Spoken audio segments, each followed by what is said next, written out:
Nobody thought a thing like this was possible. A pandemic that affected every single person on the planet. Why didn't anyone stop this? For weeks and weeks, the Chinese government kept silent.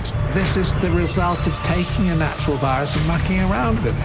Hey presto, the perfect human pathogen. That actually would make a good bioweapon. It escaped from the lab. They had an accident. The first cluster worked into the Wuhan Institute of Virology. They silenced journalists and disappeared some of them. It won't stop there.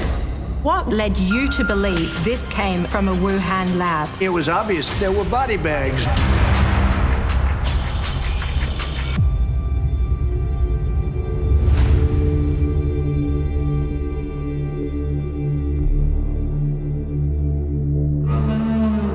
COVID-19. Like you, it wasn't until early 2020 that I started paying attention to this.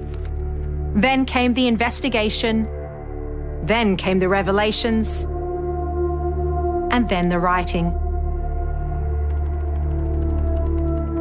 Tonight, join me as I tell you what I've discovered about where the virus came from and when it first appeared.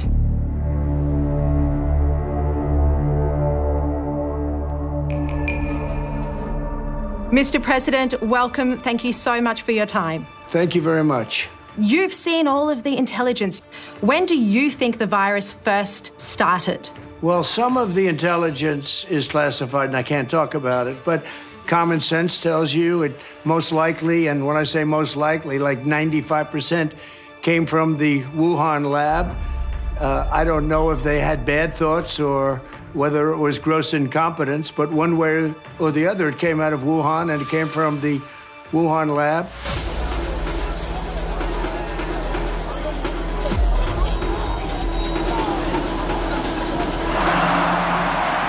Ladies and gentlemen, please rise for His Excellency Xi Jinping, General Secretary of the CPC Central Committee, President of the People's Republic of China, and Chairman of the Central Military Commission. They're the Olympic Games for military athletes. Held every 4 years, Wuhan was the host city in 2019. And I didn't even know about the military games until someone from the Army called me in December of 2020 and asked me if I could explain what happened at the Wuhan military games and whether these people had fallen sick with an early emerging strain of COVID.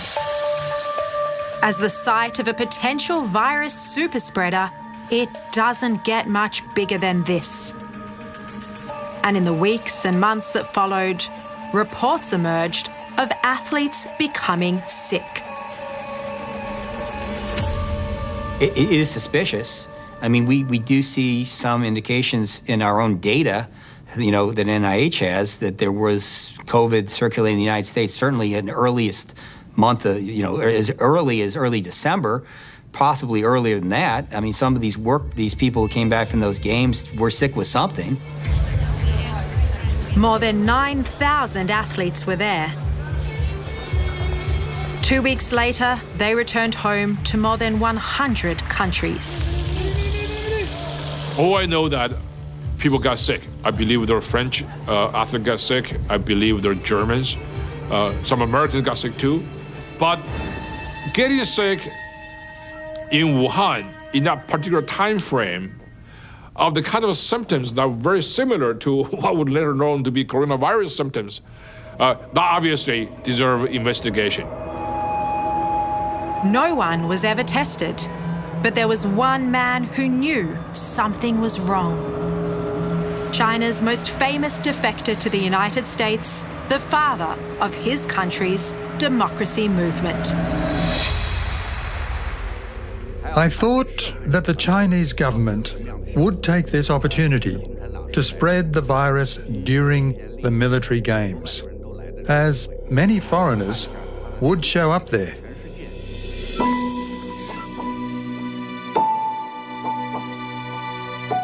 Diamond, let's start with the night Wei Jingsheng came over for dinner at your house on November 22.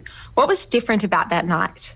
There was an urgency about Wei's manner. I mean, Wei normally is a very relaxed person.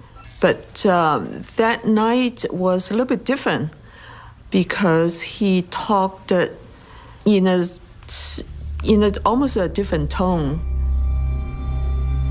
Diamond Liu and Wei Jingsheng are close friends. She's a high-profile human rights advocate.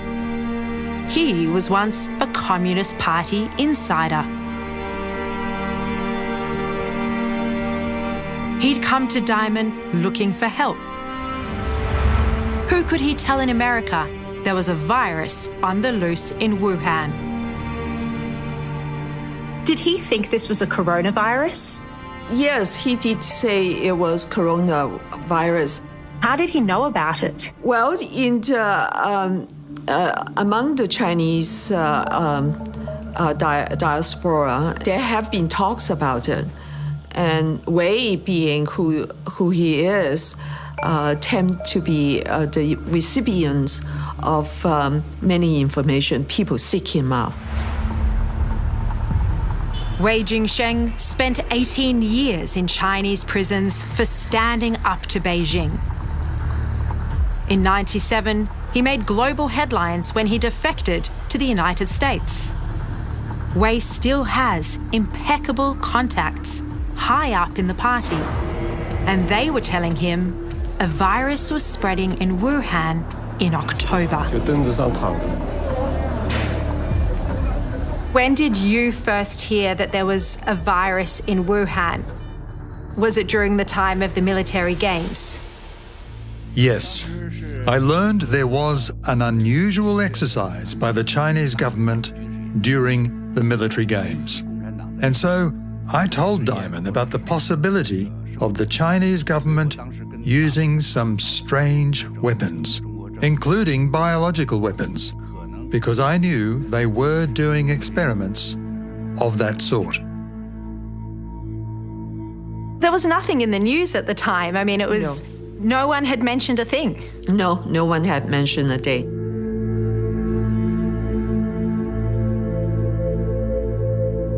Diamond wasn't the first person Wei told there was a coronavirus in Wuhan. He now tells me he passed on the same information to US intelligence and one politician as early as October 2019. It turns out Wei's warning wasn't the only piece of intelligence the agencies had at that time that warned of an outbreak in Wuhan. We knew this, but we didn't know it.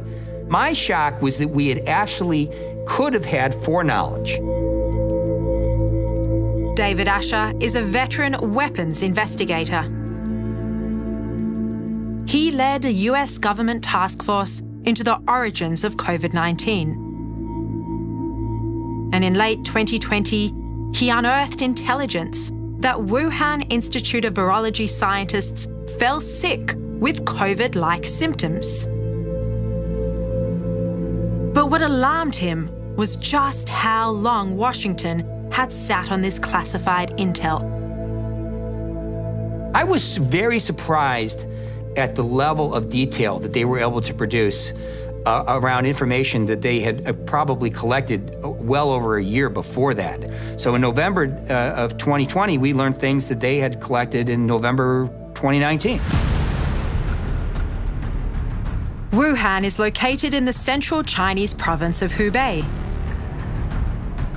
It's home to 11 million people. Also in this sprawling metropolis is one of the world's leading biological research facilities, the Wuhan Institute of Virology. It was built by the French and included a cooperation agreement, which meant that French scientists would be included in the research groups in Wuhan and that they would work together on this virological research. By the end of 2014, they had effectively excluded all the French that were in the institute. And, the suspicion on the part of the French was that, that they were pushed out because of the Chinese military interest in the work. So what could this indicate about the type of research they were intending to undertake at the Wuhan Institute of Virology? Well, I mean, the suggestion would be its relevance to biological warfare.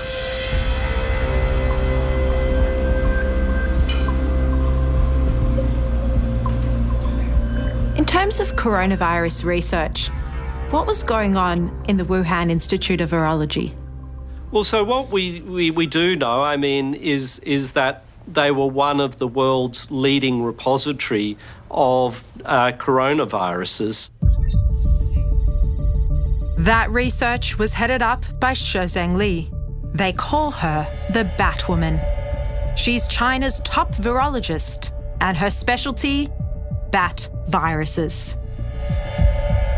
So it does look like COVID-19, at some point did originate as a bat virus. That I think most people would accept that as a premise. The question then is more about how did those changes occur that make it unique and that make it so well adapted to humans.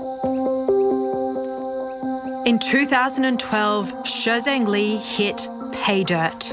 At a disused mine in southwestern China, 6 workers fell ill after clearing away bat manure. 3 died from a coronavirus. But Beijing covered it up and told no one. To a virologist obsessed with SARS-like viruses, that mine was a gold mine, pardon the pun, for new viruses to study. And they've returned to it at least 5 times, the Mojiang mine. That's what Xi Jinping has been doing for 2 decades. She's been going around various bat caves, mostly in Yunnan, China, and collecting bat viruses.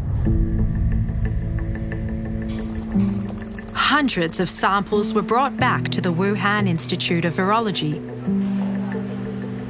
There, scientists were slicing, manipulating, and combining genetic sequences from different viruses together. The story of the mine's intriguing, one, because most of us only first learnt about it, in early 2020, when the Wuhan Institute of Virology said, we've gone to all the coronaviruses we've got stored in the lab to look to see, did we actually have COVID-19 in our repository? And then they said, we didn't find, COVID-19, but hey presto, we found the very closest genetic relative to this, which is rat G13. Here it is. RATG13 is the name of one coronavirus they extracted from the bats in those caves. It is 96.2% identical to the virus that causes COVID-19. Then the natural question is, did they find COVID-19 on one of those trips? And if so, why haven't they told us about it?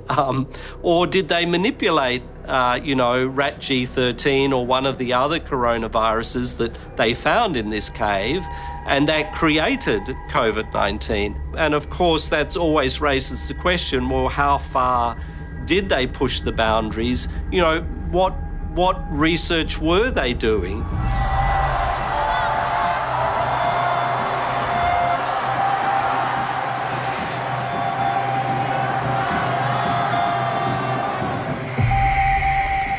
By early 2020, this administration has developed a very healthy and justifiable suspicion of a lot of things China is saying is doing and China promised to do. Miles Yu was Secretary of State Mike Pompeo's principal China advisor. As 2020 rolled in, Miles started paying close attention to Wuhan. For weeks and weeks, the Chinese government kept silent on the outbreak. They're not saying anything, as if nothing is happening. So citizen journalists are beginning to send out their videos and reports and hospital situation reports on a daily basis.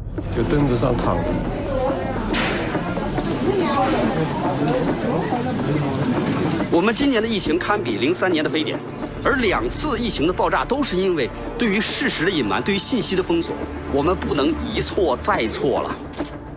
One of those citizen journalists is Chen Kuishi. He's also a lawyer.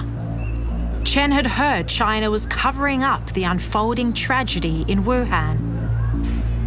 So he went there and started posting videos. 那个护士还主动问我，你看没看网上那3具尸体停走廊里的视频？我说看了，对，那个官方已经辟谣了，但是是真的。我说啥？官方已经辟谣了，但是是真的。 And then he disappeared. Mr. President, what evidence were you presented with that convinced you that it did, in all likelihood, come from a lab? Well, I started hearing stories that you have also, that there were lots of body bags outside of the lab. And people were saying there are a lot of people lying down on the streets of Wuhan, and there were body bags. Body bags outside of the Wuhan Institute of Virology? I heard that a long time ago. And if they did, in fact, have body bags, that was one little indication, wasn't it? Was that something that came from the agencies, the intelligence agencies? Is that what they were telling you? I don't know where it came from. Ask China. But you're going to have to figure that out, and you probably will be able to do it, knowing you. President Trump told me that there were body bags outside the Wuhan Institute of Virology. Is this correct? I don't want to talk about particular things. Presidents get the chance to talk about things that some of the rest of us can't. But there was an enormous, albeit indirect, evidence that the Wuhan Institute of Virology was the center point for this. Remember, too, there were 14 American diplomats on the ground in Wuhan at this time who were watching and observing what was taking place inside of Wuhan. I hope one day that we'll be able to get that information out more broadly, but as I come back to it, the cumulative evidence that one can see points singularly to the Wuhan Institute of Virology. If there was really no blame here, if this was really just some naturally occurring virus because someone ate a bat from a wet market, China wouldn't have done the things that they did. The Chinese Communist Party would not have shut down Wuhan. They would not have silenced doctors and scientists and journalists and disappeared some of them. John Ratcliffe was the United States Director of National Intelligence, the overlord of 18 different agencies. When did the intelligence community first become aware that there was a virus spreading in Wuhan? You know, in late 2019, we have intelligence from both, human intelligence sources and signals intelligence sources and other intelligence sources that were telling us that there was some sort of a problem in Wuhan. Key to that assessment was intelligence that 3 people working in the Wuhan Institute of Virology had become sick in October 2019. This was well before the first official case was eventually announced in late December.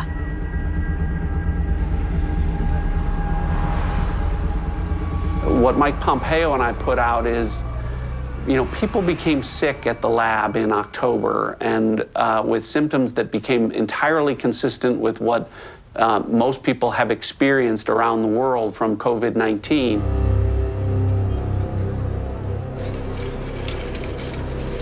Do you believe that to be the first cluster of the pandemic?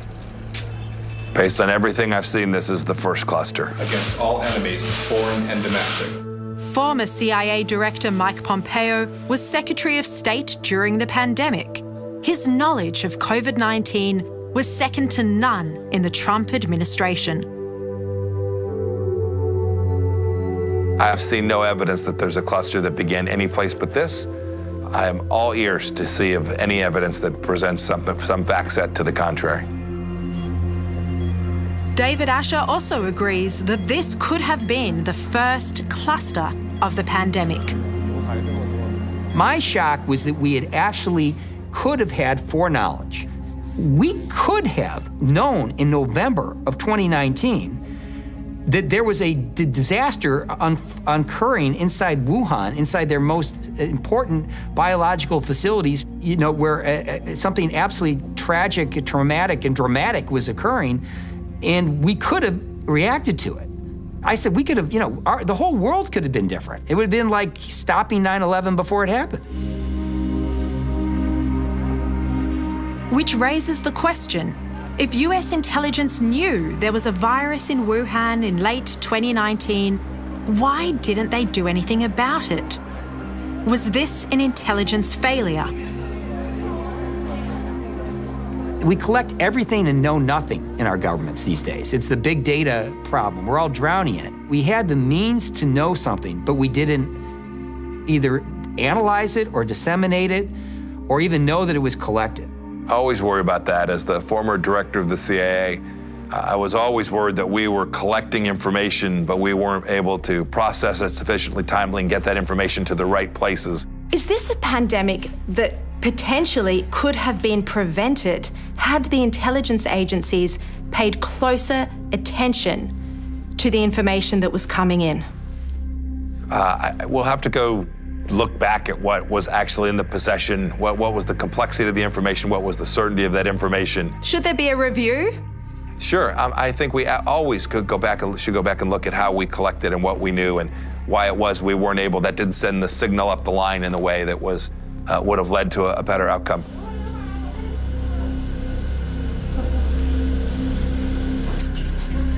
Did they survive, those 3 workers who got sick?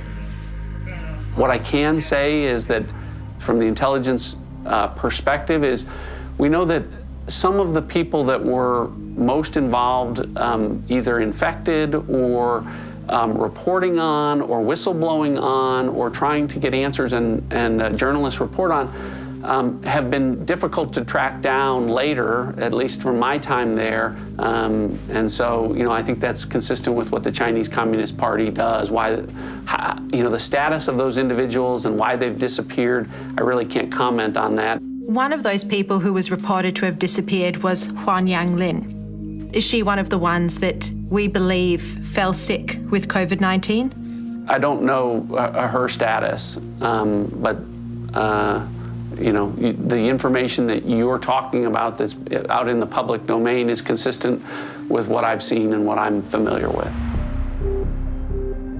Huan Yanglin was a researcher at the Institute.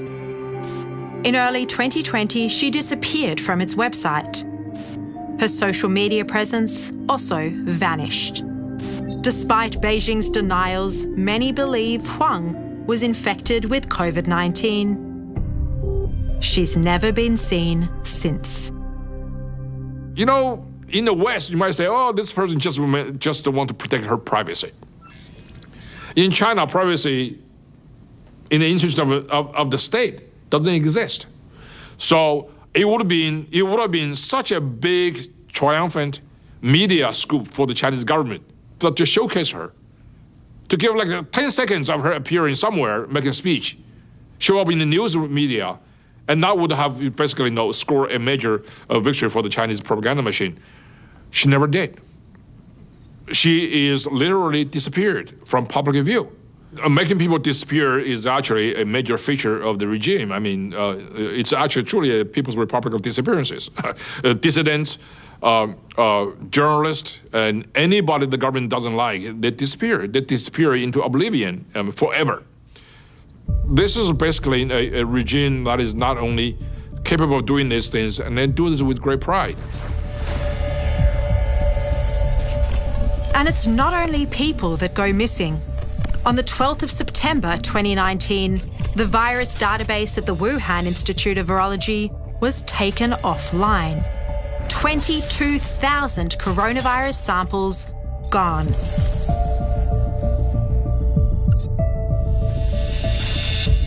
And that very same day, the Institute beefed up its security and issued a tender to replace its air conditioning system. This, in September, is when the evidence suggests a leak first occurred. What does that indicate to you about the origins of the virus and whether an outbreak might have occurred or become known to the Wuhan Institute of Virology at that early date? So I've seen data points that place it in the summertime of 2019, late summer, July, August of 2019. These are all parts of the pieces, right? This is all the cumulative weight of the evidence that suggests that it did come from this lab. And a month later, the Institute went into a communications blackout. There was no cell phone or signals activity on the compound for about 2 weeks. How significant would a blackout period at the Wuhan Institute of Virology, as has been reported, how significant would that be? And again, it would be another circumstance that would be difficult to explain other than there was a problem that the Chinese Communist Party was aware of and was trying to deal with before it became an outbreak that was public and then ultimately a pandemic that affected every single person on the planet.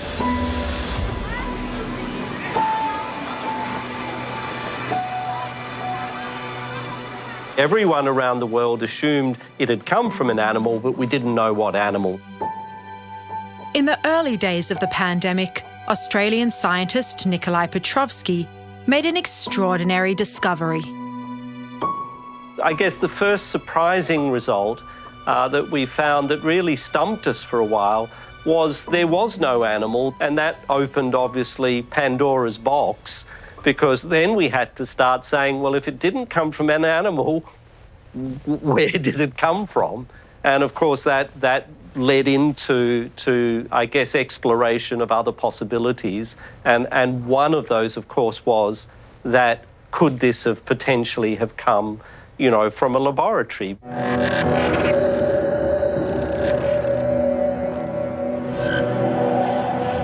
在过去的30多年里，新发和突发传染病在全球范围内呈现出扩散趋势，特别是自2003年以来相继爆发的 SARS、高致病性禽流感、埃博拉等。 This video was part of the official launch of the Wuhan Institute of Virology's latest lab, BSL-4. It clearly shows there were bats in the lab. And that's a fact World Health Organization investigators said was a conspiracy. It was passed on to me by a group of scientists and researchers who've been digging into the origins of COVID-19. They call themselves Drastic. When the outbreak happened, a lot of people noticed that it's quite a coincidence that it happened in the same city where there's this premier lab studying coronaviruses. And, people were saying, well, that's suspicious. And everybody who said there could be more to it, they were called conspiracy theorists. Yuri Dagan is a genetic engineer. From Moscow, he watched COVID-19 spreading around the world. In April 2020, Yuri wrote an essay arguing that the animal-to-human theory just didn't stack up.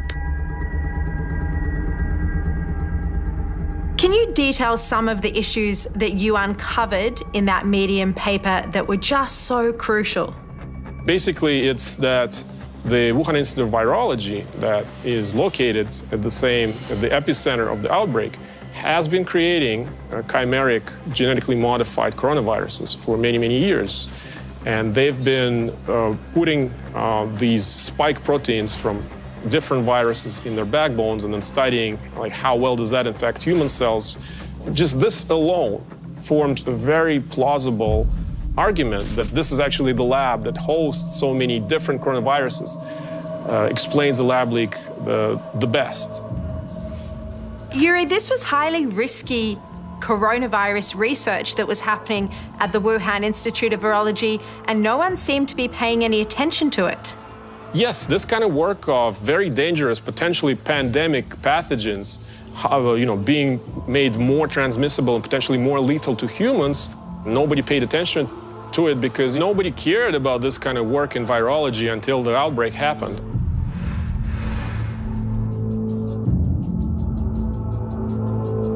To begin with, I certainly didn't approach the issue with any sort of suspicion or foregone conclusions. However, things began to change as the pandemic evolved. Sir Richard Dearlove also ran into resistance to the lab leak theory. He's the former head of the British spy agency, MI6. Early in the pandemic, 2 scientists asked for his help in publishing a paper that cast doubt on COVID-19 coming from an infected animal.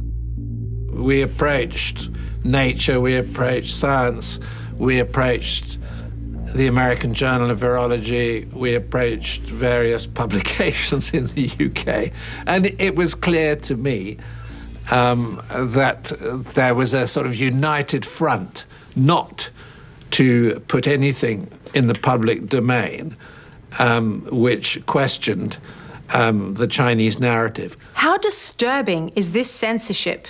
And do you think it amounted to Chinese disinformation? I'm pretty sure that the Chinese, after the outbreak in Wuhan, and they're very good at doing this, sat down and, developed their own information campaign. So, Richard, you were one of the first people internationally to come out and say this virus may be the result of a laboratory leak. How were you treated after you made those remarks? I had people saying to me, Richard, my strong advice is you don't get involved in this issue. It's conspiracy theory. And I mean, my reply to them was, if that's what you really think, you haven't really looked at the science. You don't understand the arguments. And I suggest you go back and delve into this a bit more deeply, because you're going to find some pretty strange things when you do. Boy, did I get put-downs from, some very important parts of government who basically were keen that I shut up. Was this by British government or British intelligence? I leave it to your imagination, given my past links. Another paper that struggled to find a home was from Professor Petrovsky. His research found the virus was better adapted to infect humans than any other animal, including bats. And we thought the scientific journals, particularly the leading ones, would actually jump on this paper because they like to have papers that are very topical, that are going to get a lot of media attention. And so we were quite stunned when we just got rejection after rejection after rejection without even the paper being looked at. Professor, this is censorship of science. Absolutely. And of course, the more this happened, the more indignant I and my colleagues, who were authors of the paper became, because, again, science is not about politics. It's not about, only finding nice things. It's about, what is the truth? What are the facts? It's a sad story of unprincipled compromise in face of an authoritarian regime. And also, it is also a sad story of political wokeness, because the reason many scientists sign on to that kind of rhetoric, to accuse anybody who's seriously interested in the possibility, not the certainty, but the possibility of a lab leak, as simply racist. It is my profound honor to address the United Nations General Assembly. We must hold accountable the nation which unleashed this plague onto the world, China. Why were so many scientists against the lab leak theory? Well, one of the reasons was United States President Donald Trump. Yes, unfortunately, you could say that the Trump factor contaminated the argument quite seriously. And I think there were a significant number of prominent scientists who did not want publicly to appear to be supporting Trump. We saw big media say, you know what, Donald Trump and his Secretary of State are out talking about this thing. These people are surely crazy. They're political zealots. They want a shiny object. I heard all the different stories. But of course, as we unpack it, as we accumulate data, science, evidence, facts, it's more clear than ever that the virus came from this laboratory. In early 2020, the medical journal The Lancet published a letter from a group of scientists saying the lab leak was a conspiracy. The man behind the letter was Peter Daszak. He's the president of EcoHealth Alliance, and he'd been working with the Wuhan Institute of Virology for 15 years, sending US grant money to Wuhan for bat research. He's the absolute expert on bat-borne coronaviruses in the United States and their epidemiology, and that he assures us that the Chinese had provided him personally with proof to make it clear that this had come out of nature. But when we asked for this proof, when we asked the government agencies that had funded the work of EcoHealth and others, they couldn't give us that proof because they didn't have that proof. We looked at what certain scientists were saying, matching it with intelligence, and when it didn't match up, we were questioning it. But then as we looked more closely at the Wuhan Institute of Virology, you know, what a lot of scientists like Dr. Fauci and Peter Daszak were saying was, there's no live bats there, there's no gain-of-function research there, there's no military there, and we had intelligence that was telling us that all of those things were occurring there.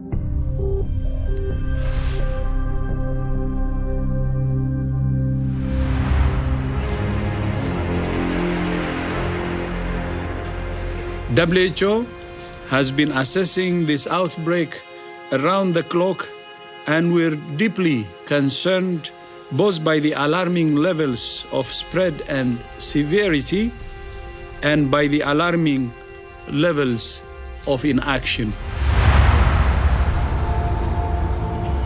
It took more than 12 months from the start of the pandemic for the World Health Organization to finally send a team to Wuhan to investigate the origins of the virus. The US submitted the names of 3 officials, but one they didn't suggest was picked, Peter Daszak. What we did see on the animal side is clear evidence that the Chinese scientists showed us. They found this information out from the market, that there was a pathway into that market of animals that we know are coronavirus reservoirs, are able to carry coronaviruses from places where the nearest related viruses are found. If you're telling us it came out of nature, you gotta give us proof. When we looked for proof for zoonosis through all of the cable traffic, all of the intelligence, everything, we could find almost nothing. It's crazy, absolutely crazy. The Daszak was the guy. He was incredibly compromised in that sense. He should have recused himself. He should have said, nope, I can't be part of that. I was connected to this. I was involved in the funding of things that were taking place at this laboratory. It made no sense to put him on that group. He should have seen that himself, and certainly the leaders who were making the decisions about who to have be part of that commission should have seen that this conflict of interest would deny their report, whatever it was they were going to put out, the credibility that I know they hoped that they would have. As to the possibility of COVID-19 coming from a lab, the WHO report found it extremely unlikely. They spent just 3 hours at the Institute, and even Tedros walked away from the findings. It was a complete fiasco, the report. You know, it's 413 pages long, and only 3 pages are devoted to the possibility that we're dealing with a lab escapee. Well, the WHO is controlled by China. I dropped out of the World Health Organization. I thought it was ridiculous. They were late, they were wrong. They advised against travel restrictions. They objected to your travel ban from China. Well, they really did what China told them to do, if you think about it. They were like a mouthpiece for China. How beholden was the WHO and Dr. Tedros to China? Deeply beholden. Dr. Tedros owed his leadership role at the WHO to deals that were cut with the Chinese Communist Party. Dr. Tedros couldn't have been that next leader without the support of the Chinese Communist Party. And then we saw the behavior on the ground where he talked about how wonderful the Chinese Communist Party was behaving. They were doing all that they could. And we now know nothing could have been further from the truth. Again, this was the tragedy, the central tragedy of the end of 19, the beginning of 20. It became political, not scientific. It became driven by personal incentives and not the data set. Do you think there should be an investigation into Dr. Tedros's ties to China? You know, sure, but we already know an awful lot. The truth of the matter is that when the WHO was tasked with accomplishing the singular mission with which it was intended to accomplish, preventing global pandemic and the spread thereof, they fell down. And they fell down because they weren't willing to confront the perpetrator. They weren't willing to demand from the Chinese Communist Party that they be given access. They failed. They failed because of the absence of backbone and resolve, and the world is deeply worse off for this.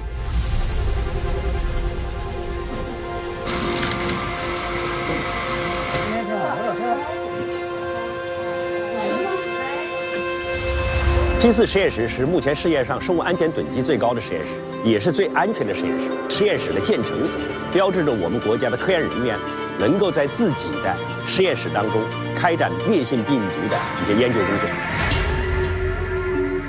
Before the pandemic, much of the world had never heard of the term gain of function.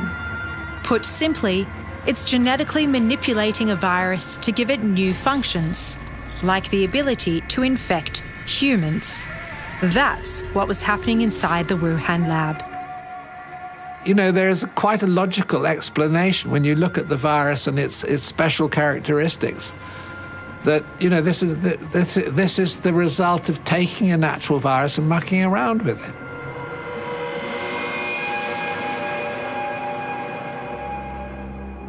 COVID-19 is like a Frankenstein virus, and it looked to many scientists like it had been cobbled together, because it has a bat virus backbone with a pangolin virus spike protein and a unique furin cleavage site in the same spot where Chinese scientists were genetically tweaking viruses.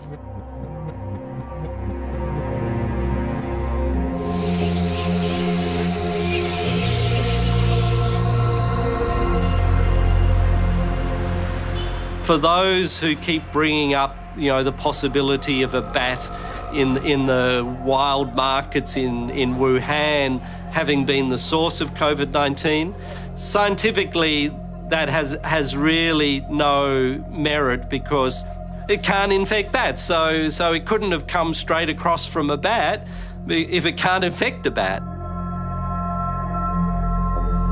If COVID-19 was the result of gain of function or other risky experiments at the Wuhan lab, remember this: that same lab was being partly funded by America.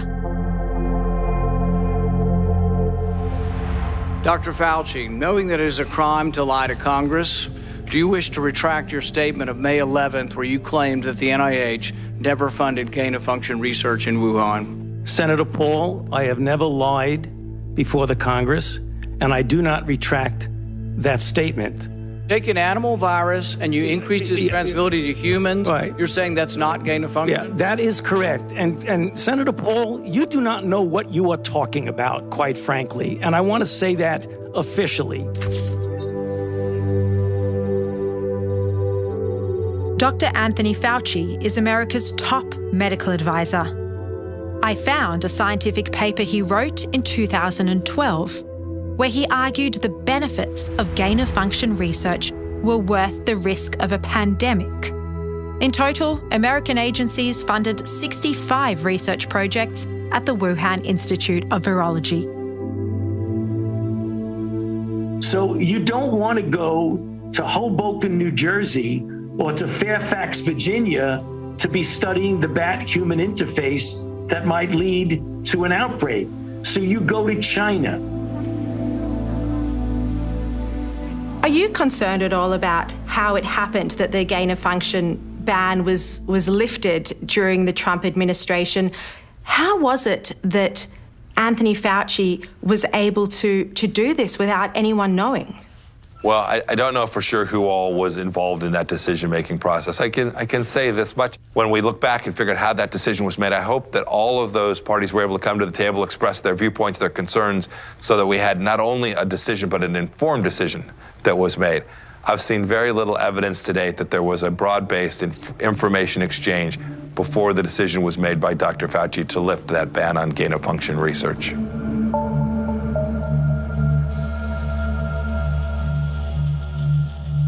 Mr. President, Anthony Fauci, did he ever once mention to you that the Wuhan Institute of Virology was genetically manipulating coronaviruses? Well, no, he didn't. And, you know, Anthony's been in government for many, many years. He's a bureaucratic kind of a guy, a very great promoter. I give him an A+ as a promoter and probably a C or a D as a doctor.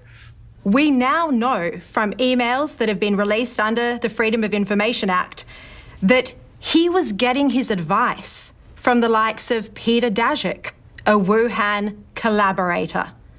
At the same time, he was telling you that this was a natural virus, while at the same time, behind the scenes in emails, he was having discussions about whether this might have been genetically manipulated. Does that shock you? Well, he was dealing with them, certainly, and my thing was a little bit different. I just wanted to stop it. Whether it developed one way or the other, I just wanted to stop it. But it's important to know where it came from. It's extremely important to know how it developed. Fauci was dealing with them, and I guess they were even making payments for certain kinds of research. And I ended that, too. I stopped that. When we found out about that, he was doing that during the Obama years. And when I found out about it, I said, can you imagine that the United States is making payments to a Chinese lab? So just that on its face didn't make sense, but I stopped that. The Obama administration did hit pause on gain-of-function research, though, and that was lifted under your watch. Why did you allow the gain-of-function research to continue? Well, I think probably people that worked for me looked at it, and at one point they might have done that. But ultimately, what we did was we shut it off. We shut the whole thing off, and we stopped making payments that were approved much earlier than our administration. Do you regret now not paying closer attention? I mean, this gain-of-function research is extremely risky, you know, banned under the Obama administration and then kick-started in 2017 under your watch. Yeah, no, I think we've done an incredible job between the vaccine and between all of the Operation Warp Speed. I think we did a great job, and people are now starting to see what a great job we did.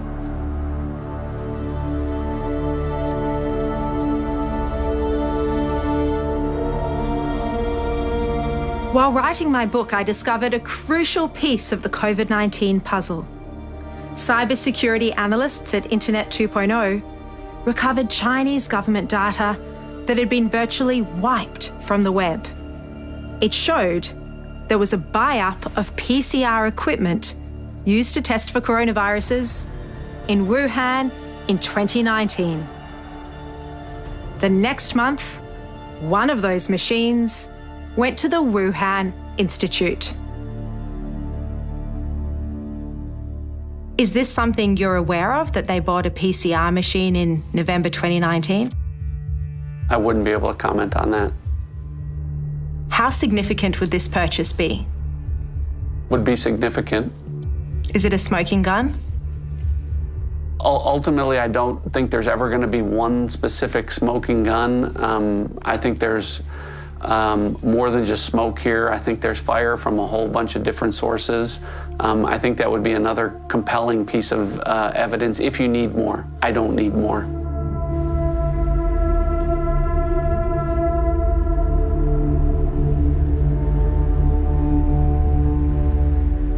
Mr. President, I just want to ask you about this idea that the Wuhan Institute of Virology has strong ties to the Chinese military and was working on secret projects with the Chinese military. Do you think SARS-CoV-2 was developed as a bioweapon? So, I'd like to think it wasn't. And I'll probably have to leave it at that because I want to give the benefit of a doubt. And China was also affected by it. So I really don't think it was, but nobody can really know for sure. And certainly now most of that evidence is gone, and it's going to be very hard to find out. That evidence was the viral database which was taken offline by the Institute. There's also early samples that were destroyed and the people who disappeared. But what is very evident is the lab's close ties to the Chinese military. It's definitely possible that the Chinese have been working on a bioweapon. Their labs affiliated with the PLA have been working on coronaviruses as either a bioweapon or as a defense against a potential bioweapon. And they've, published papers in China about both aspects, saying that, we can weaponize coronaviruses. That actually would make a good bioweapon. And also they published papers that said we have to be prepared for a potential, released bioweapon. Whether this precise, virus is the result of a bioweapons program, I highly doubt it, but I could not rule it out. Nor is David Asher ruling it out. In fact, the former COVID-19 investigator believes something went badly wrong inside the Wuhan Institute of Virology. My concern was that the Chinese were doing research in, as we learned later, quite uncontrolled circumstances that was most definitely related to biological warfare ambitions in the future, and that they had had an accident of a secretive program that they never wanted anyone to know about because it was a weapon, and the weapon had gotten released errantly. I mean, it was like someone dropping a nuclear weapon out the back of a B-52 and bombing some city and saying, whoops, we didn't mean for that to occur.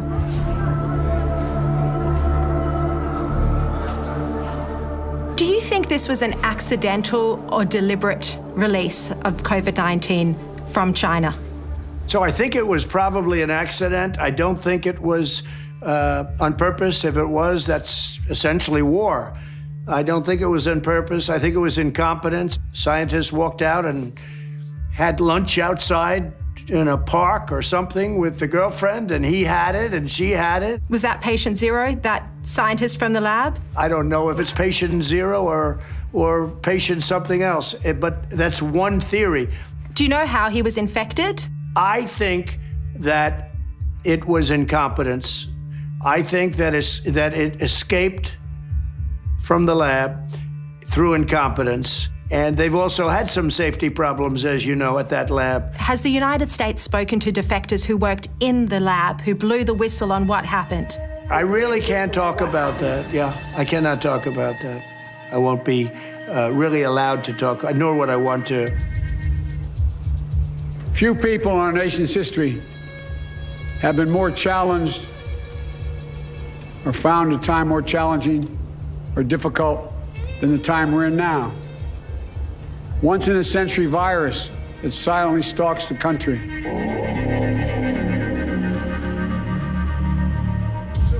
Almost 4 months after becoming president, Joe Biden ordered a probe into the origins of COVID-19. The results inconclusive. The report found 2 causes plausible. Either it came from a lab or an infected animal.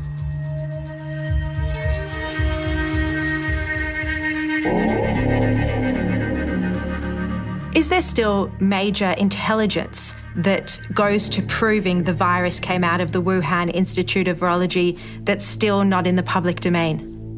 Yes, there's compelling intelligence that hasn't been declassified.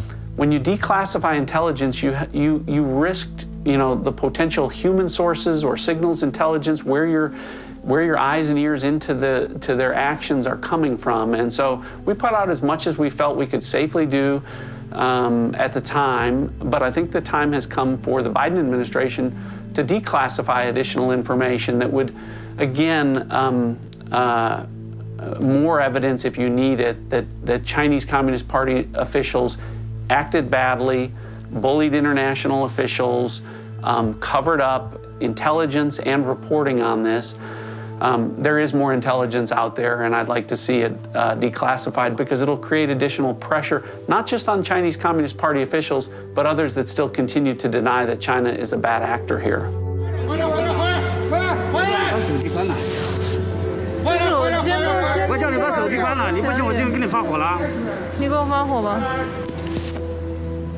We had an opportunity in January 2020 to eradicate this virus out of the whole human population, and that's really sad. Because, you know, in 50 years' time, our children's children, you know, might one day look back and say, why didn't anyone stop this virus when you had the opportunity in that first few weeks?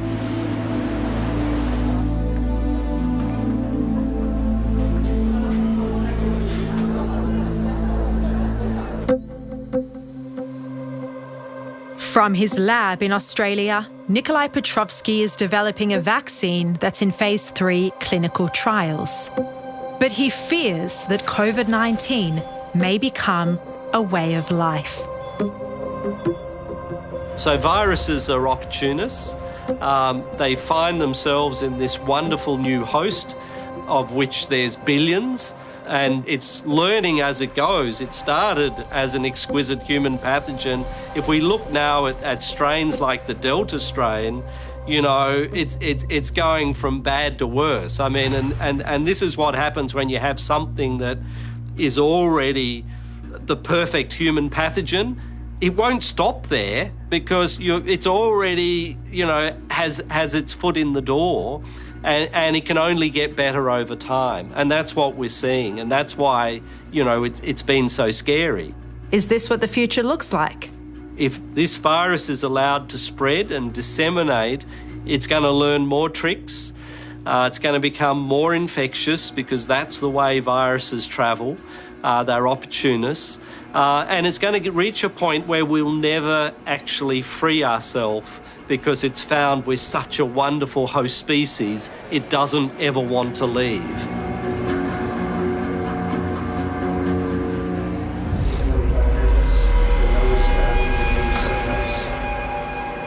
How do you think this global pandemic, this crisis of a potential laboratory leak could impact on Chinese leadership? Well, my view is that the implications of this for the PRC leadership are severe. There will be factions who are hugely dissatisfied with what has happened, with the way that Chinese reputation is damaged, the way that, you know, China now becomes something akin to an international pariah. So I think the consequences of this will be severe politically in China over the next 4 or 5 years. Watch this space. Something will give, something will happen. And I wouldn't be at all surprised if it brings Xi Jinping down, or at least there isn't a contest around his concept of leadership.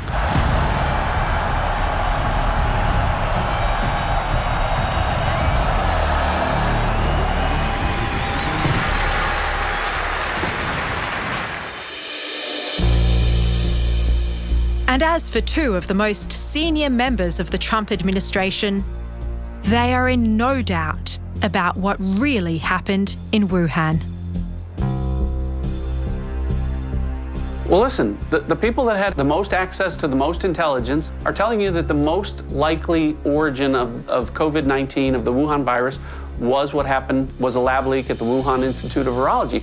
This is really most likely what happened, and it's more than just a possibility. It's certainly a probability, and it's probably a certainty. The other thing that the cover-up tells you is the absolute absence of humanity of these leaders. They are willing to allow people to die. They don't care about human life. They don't value them the way that people in the West, in the United States and Australia do. They are prepared to let millions of people die if that's what it takes to protect their regime.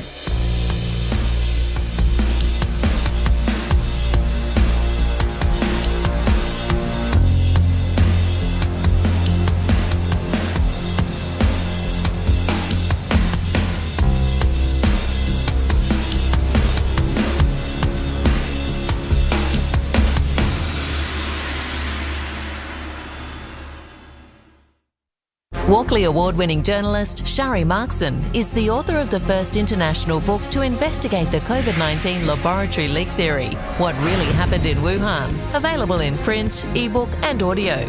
Pre-order your copy now.